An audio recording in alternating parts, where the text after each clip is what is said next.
Bonjour Jean, ici on va corriger les exercices 13 et 14 de ton pré-test. Alors regardons ce que l'exercice 13 nous dit. Là ils te disent parmi les métaux suivants, lesquels réagissent spontanément avec une solution d'acide à 1 mol par litre. Justifiez votre choix. Ici il nous donne quelques métaux, aluminium, l'or, le nickel, le plomb, le cuivre. Et là au fond qu'est-ce qu'ils nous disent? Eh bien nous avons une solution d'acide, comme ça. Alors acide ça veut dire on a des ions H+, qui se baladent. Et là par exemple on va mettre une barre d'aluminium ici. Est-ce que le H+, va spontanément, c'est-à-dire rien qu'en mettant l'aluminium dans l'acide, est-ce que les H+, seront capables d'aller attaquer l'aluminium, ça veut dire lui arracher des électrons, ça veut dire l'oxyder. Eh bien, pour savoir ça, on doit utiliser le tableau des potentiels standards de réduction. Donc on a déjà parlé de ce tableau-là, on va en parler encore parce qu'il est très important. Et nous avons dit que ce tableau-là contient quoi? Contient des oxydants avec leur réducteur associé ou bien leur réducteur conjugué. Donc nous avons une colonne des oxydants et une colonne des réducteurs.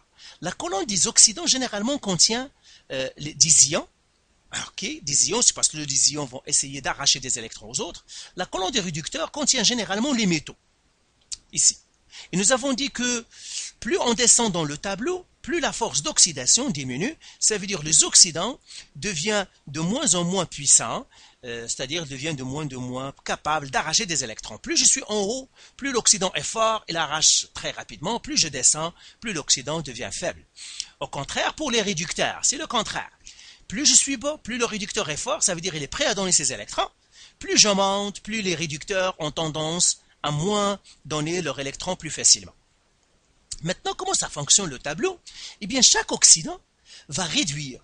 Par exemple, chaque oxydant va oxyder ceux qui sont, va attaquer les réducteurs qui vont venir après. Par exemple, si je prends l'acide qui est H+ ici, eh bien, il va attaquer tous les métaux ou bien les réducteurs qui viennent après lui. Il n'attaque jamais ceux qui sont, il ne pourra pas attaquer ceux qui sont avant lui. Bon, n'importe quel oxydant va attaquer ceux qui vont venir après lui. Tout simplement pourquoi? Parce que le potentiel entre l'oxydant et le réducteur doit être positif. Et pour qu'il soit positif, eh bien l'oxydant ne peut attaquer que ceux qui sont en bas de lui. Donc par exemple, le H+ va attaquer ceux qui sont ici, en bas de lui. Si je prends un autre oxydant, par exemple le Fe+2+, ne peut attaquer que ceux qui sont en bas de lui. Par exemple, ne pourra pas attaquer ceux qui sont en haut de lui, etc. Alors, c'est comme ça qu'on utilise ce tableau. Et maintenant, pour répondre à notre question, eh bien, on va classer nos éléments que nous avons. Donc, nous avons les métaux et nous avons l'acide, le H+, ici c'est l'oxydant. Donc, on doit les classer selon le tableau. Alors, je te conseille encore fortement de prendre un moment et puis regarde ce tableau-là pour que tu puisses te situer, regarde les éléments où ils sont, pour que tu puisses les retrouver facilement et rapidement dans l'examen. Ce n'est pas la peine d'aller les chercher. Par exemple, le premier que je trouve ici, on doit les classer du plus haut au plus bas, c'est l'or. L'or, c'est AU. N'oublie pas que l'or, son symbole, c'est AU. Donc, le premier que je trouve, c'est AU, l'or. Donc, j'écrirai AU. Et puis, son potentiel, c'est 1,50 volts. Après, si je descends, celui que je vais rencontrer et que j'ai dans la liste, c'est le cuivre. Donc, le cuivre, il est là. Et le cuivre ici, il est de 0,34. Donc, cuivre, CU, 0,34. Alors, remarque, tu vas me dire, ah oui, mais il y a un autre cuivre ici. Effectivement, parce que j'ai deux couples. Le cuivre, il a un oxydant qui est Cu+, et il a un oxydant Cu2+, mais le plus stable, c'est U2+, c'est pour cela qu'on va utiliser le 0,34. Maintenant, après le cuivre, nous avons, qu'est-ce qu'on va rencontrer? On rencontre l'acide, le H+. Donc, on va faire H+, H2, parce que ici, ce sont des réducteurs, donc c'est le H2. Et son potentiel, c'est 0, c'est la demi-pile standard, c'est elle qu'on prend comme référence, donc c'est 0. Après, celui que je rencontre après le H+, quand je regarde, j'ai le plomb que j'ai dans l'élément, donc je rencontre le Pb. Et son potentiel, le plomb, c'est moins 0,13. J'écrirai moins 0,13. Après, qu'est-ce que je rencontre? Après le plomb, je rencontre je rencontre le nickel. Donc le nickel, il est là. Donc je rencontre le nickel. Donc j'écrirai Ni, c'est moins 0,23. Donc c'est ici, le nickel. Et ça, moins 0,23. Après le nickel, le dernier élément que j'ai, c'est l'aluminium. Et l'aluminium, il est tout en bas, il est ici. Moins 1,66, donc je ferai aluminium, Al, moins 1,66. Donc voilà, je les ai placés dans l'ordre qu'ils apparaissent dans le tableau. Donc le tableau ici, j'en ai plus besoin. Et maintenant, ben, le H+, qui va-t-il attaquer? Il ne peut attaquer que ceux qui sont en bas de lui. J'efface ça. Alors ceux qui sont en bas de lui, c'est le plomb, c'est le nickel et c'est l'aluminium. Donc ce sont ceux qui vont attaquer. Donc l'aluminium c'est A, donc il va attaquer l'aluminium, donc il va attaquer le A. Le B, l'or est en haut de lui, donc il ne pourra pas l'attaquer. L'oxydant ici ne peut pas attaquer ce réducteur, donc il ne pourra pas l'attaquer. C, le nickel, oui, il est en bas de lui, il va l'attaquer. Ni. D, le plomb est en bas de lui, oui, il va l'attaquer, donc j'ai fait Ni, donc je mettrai C, hein, donc au lieu de Ni, je mettrai C. Je mettrai la lettre C. Et il va attaquer le plomb qui est D, ici. Le cuivre est en haut de lui, il ne peut pas l'attaquer. Là, ils me disent, justifie ta réponse. La justification, c'est quoi? Ben, on peut dire que les réducteurs viennent après dans le tableau potentiel, etc. Mais normalement, la solution qu'ils veulent dans ton examen, c'est calculer les potentiels. Tout simplement, tu dois dire que le potentiel, donc on va écrire ici, leur potentiel couplé, donc leur potentiel standard, couplé à celui de l'hydrogène, H2, est positif. Alors, tu vas me dire, mais c'est quoi ça? Eh bien, tout simplement, il faut calculer le potentiel, le delta E. Tu te rappelles, on a dit le delta E, c'est quoi? C'est oxydant moins réducteur.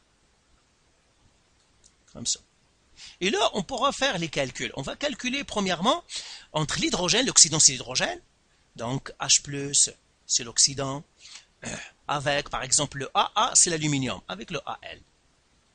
Donc si je calcule ça, delta H, oxydant, delta H, delta E, l'oxydant c'est quoi? C'est l'hydrogène, et l'hydrogène, son potentiel c'est 0, donc je vais faire 0, moins le réducteur c'est l'aluminium. L'aluminium c'est moins 1,66, donc moins 1,66. Ben, moins c'est un plus. 0 plus 1,66, c'est 1,66. Donc, elle est positive. Maintenant, je regarde la deuxième.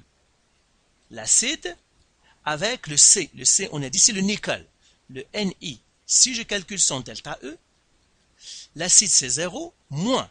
Le nickel, c'est moins 0,23. Alors, moins, ça va faire un plus. Eh bien, 0 moins plus 1, ça va faire plus 23. Donc, c'est encore positif. 3, si je prends H+, l'acide, avec le dernier qu'on a choisi, c'est le plomb, Pb. Alors, je calcule delta E est égal, l'oxydant c'est 0, moins le plomb. Le plomb c'est moins 0,13, donc moins 0,13. Donc, le moins c'est un plus. Ça me donnerait 0,13, c'est un plus. Alors, regarde ce qu'on n'a pas choisi. Par exemple, on n'a pas choisi l'or. Alors, faisons par exemple pour l'or, pour dire pourquoi on ne doit pas le choisir. Donc, si je fais le H+, l'oxydant c'est H+, et le réducteur c'est l'or, eh bien, je dois faire le delta E. L'oxydant c'est 0, moins l'or c'est 1,50, qui va me donner 0 moins 1,50, c'est moins 1,50. Tu vois, c'est négatif. C'est pour cela que si le delta E est négatif, eh bien, il n'y aura pas réaction spontanée. Puisque c'est positif, il y aura réaction spontanée. Donc, tu pourras aussi faire le cuivre, on va faire 5. C'est pour cela que tu dis, celle-là, on ne le prend pas. Le 5H+, avec le cuivre. Même chose, je fais delta E.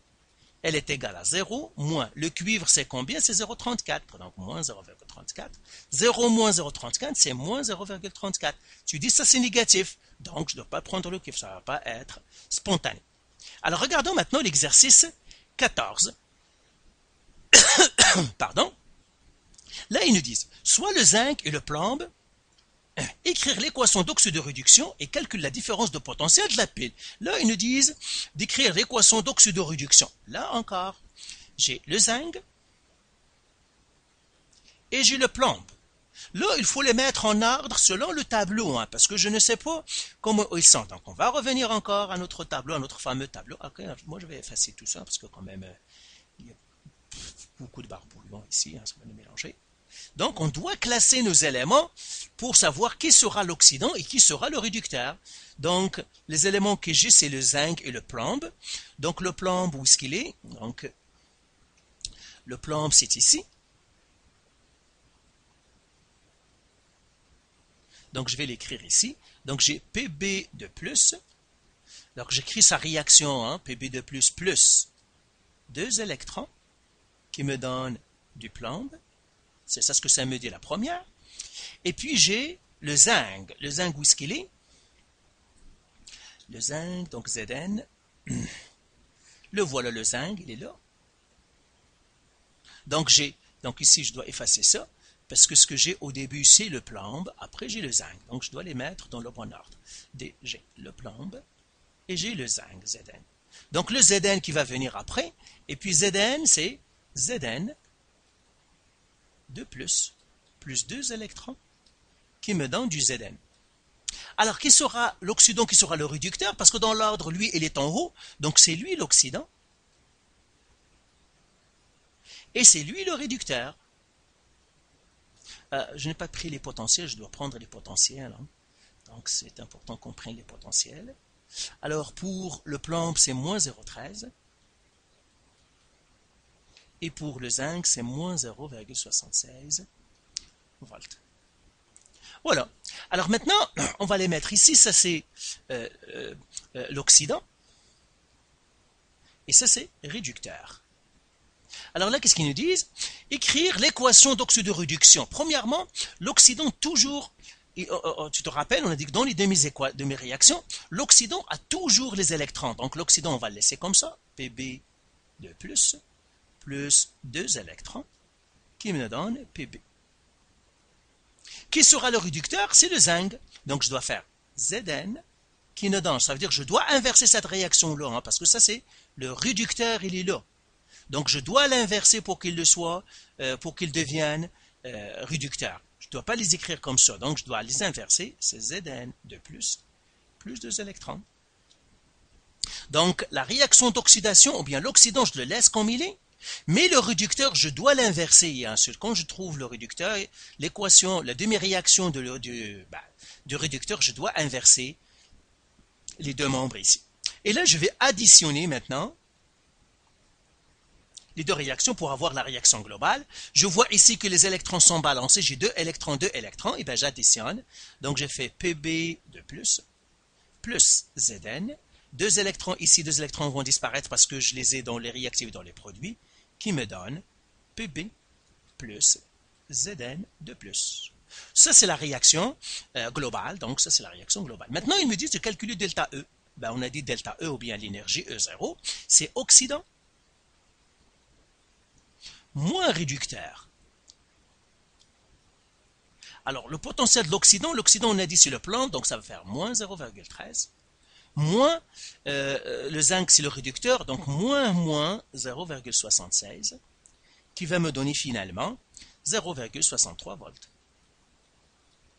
Voilà.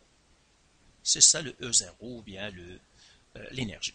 Donc voilà, donc ça c'est la réaction, donc ça c'est la réponse à la première question. La deuxième question, tout simplement ils nous disent la différence de potentiel de la pile, j'écris delta E, la différence de potentiel de la pile c'est 0,63 volts. Voilà. Donc voilà pour ces deux exercices 13 et 14. Encore une fois, si tu as des questions ou des remarques, tout simplement tu me les envoies et puis on en discutera. Ok, alors bye.